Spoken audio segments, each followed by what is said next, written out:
Kad es biju bērnu, es negribētu būt melnis. Es vienībā biju bēdīgi, jo visu laiku to rasismu situācija bija ļoti liela. Vai tu balts, vai tu melnis, pacelu, kas gaisa un blaivi vienalga. Visi mani draugi ir balts un melnis, balts un melnis, balts un melnis. Čau visiem! Kā jūtaties? Es ceru, ka visiem viss kārtībā, to visam karantīnas situācija. Es ceru, ka visiem tagad pa mazu jau atpakaļ uz darbs, atpakaļ uz jūsu darīšanas. Un es arī esmu atpakaļ, kā vienmēr.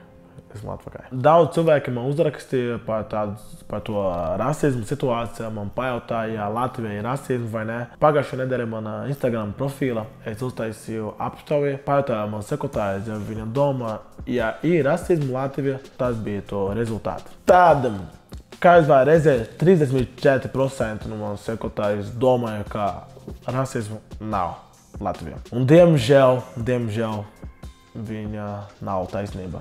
Un ir rasismu Latvijā. Protams, nav tik lielu kā Brazīlija un kā Amerika, bet diemžēl rasismu ir problēma Latvijā. Tāda problēma tas nav no cilvēka. Es domāju, tas ir problēma, ka Latvijā neizglītoja tādas lietas. Liela daļa no latviešiem nezina, kas bija Nelson Mandela, Martin Luther King, Rosa Parks un vēl dažus cilvēki, kas bija ļoti izvarīgi no pasaules vēsturē.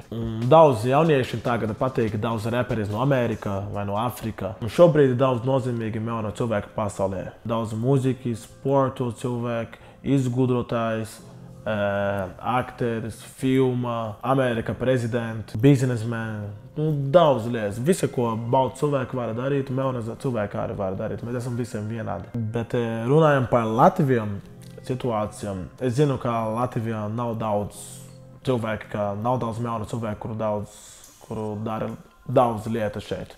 Tas ir, tāpēc es mēģināšu būt piemēram šeit un atvērt durvis uz aizminieks vai citu melnu cilvēku, kuru dzīvo klūts šeit, kuru grib dzīvot šeit. Agrāk es neredzēju melnu cilvēku šeit, kuru runā latviešu valoda, kuru bija televīzija, kur bija radio, kur bija reklāmas un kur taisa videos YouTube. Un tagad jums ir, es domāju, tas ir tikai sākums. Tas nav izliekti lietas.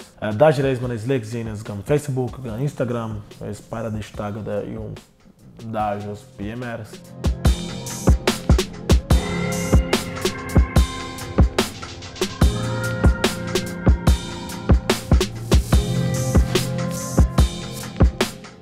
Šeit ir daudz rasismu arī pret indiešu. Nav tikai pret melnu cilvēku, bet pret citu pilsonības. Bet ar indiešu cilvēku tas ir ļoti liela rasismu.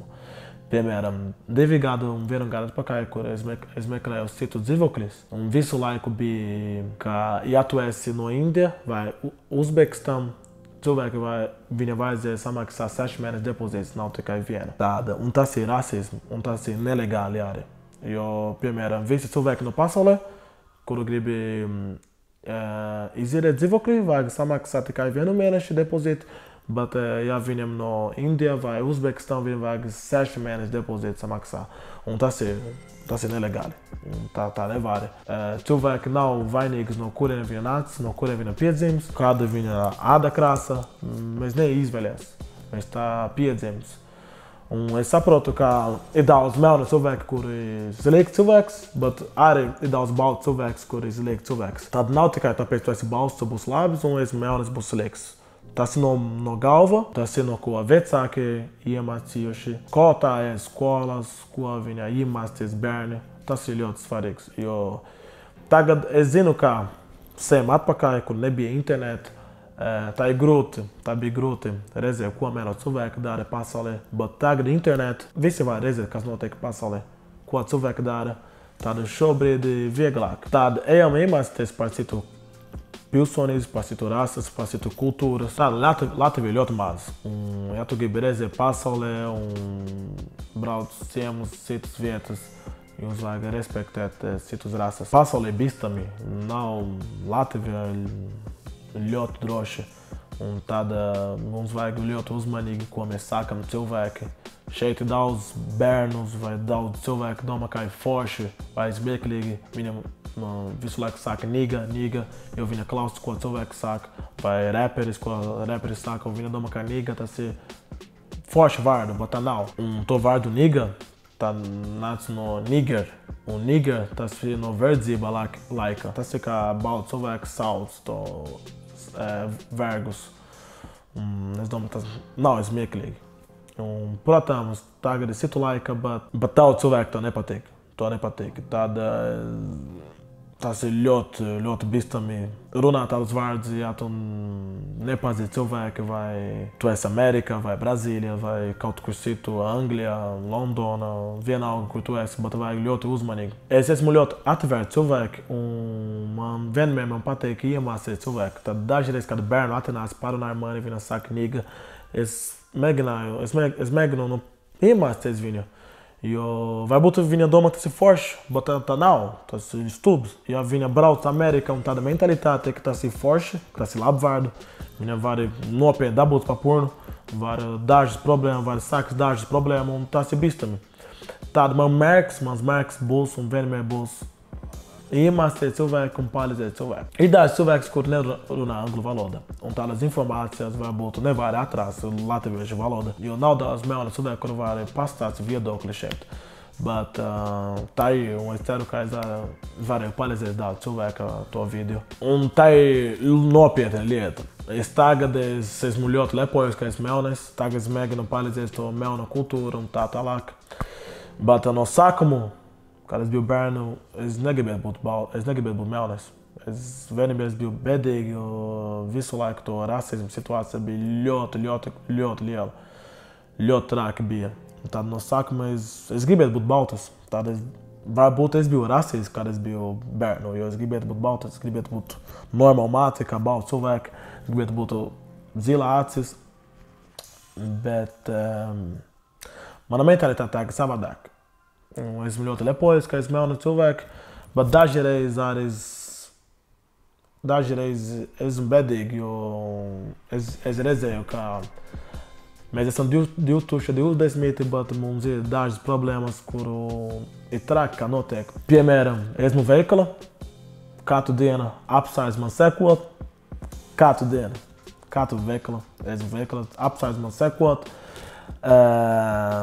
Jo viņam domā, ka varu kaut ko nozagt, vai cik daudz reiz cilvēki man skatās, domā, ka es nevaru samaksāt par kaut ko, vai restorānā, kaut kādu dārgu restorānu cilvēki, vadītājs neļauj atnākt, saka, ka vajag gaslīst, vai vajag citu drēbes, lidostā arī cik daudz reiz cilvēki daudz interviju, gribi domā, ka es daru kaut kādu slikti. Arī, kad es biju bērnu, bija ļoti grūti, jo Brazīlija, ja tu esi melnais, tad nozīmē, ka tu esi, tev nav nauda. Tad bija grūti, jo es mācos privātu skolā, tad es biju vienīgais melnais manā skolā, es un mana māsa. Bet manā rajonā es dzīvoju, es vienmēr bija mans draugus, kuru nebija nauda. Tad es biju pa vidu, man bija draugi, kuri bija nauda, bet arī bija draugi, kur nebija nauda. Un vienmēr, kad es biju ar mans draugus, kuri ir nauda, tusiņi, vienmēr bija grūti ar maintenance, vai ar cilvēki, vai apsardzes. Bija vienmēr grūti, jo maintenance bija bail no manis. Vienmēr, kad es atnācu māju, viņa domā, ka es gribēju nozāga soma, vai daudz reiz cilvēki man groza kluba, un apsardz neko neizdarīja, apsardz nos no kluba, un tas ir. Un cilvēki saka, tas nav tāpēc, tu esi melnis, bet tā ir realitāte. Diemžēl, bet es tā ceru, ka tagad, kad visu situācija George Floyd, cilvēki daudz latviešiem, viņiem domā, ka tas nenotiek. Bet daudz melni cilvēki nomiris katru dienu. 3 gadu atpakaļ mūsu ziņā teica, ka katru 23 minūtes vienu melnu cilvēku nomiris Brazīlijā. Katru 23 minūtes. Un tas ir traki. Policija Brazīlijā visu laiku nogalināja cilvēku. Un es Brazīlijā visu laiku braucu ar mašīnu, un policija man apstādina. Un pajautā, ko es daru, kā man ir tāda mašīna, un ko mans vecākam dara, paņem dokumenti, meklēju, es nebiju cietumā. Viņa man pajautā, tagad Zemesvētku, kad es biju, braucu ar mašīnu. policija atnāca, pajautāja, ja man nav pistoles, mašīna. Ja es biju cietumā, es teicu, ka nē, viņa domā, ka es mēlo, es bļauju uz mani, meklēju kaut ko, meklēju narkotiku un tādas lietas. Un tas ir mūsu realitāte, diemžēl, bet es tā ceru, ka tagad viss būs savādāk. Un es ceru, ka ar šo video tava mentalitāte arī būs savādāk. Un tas ir viss.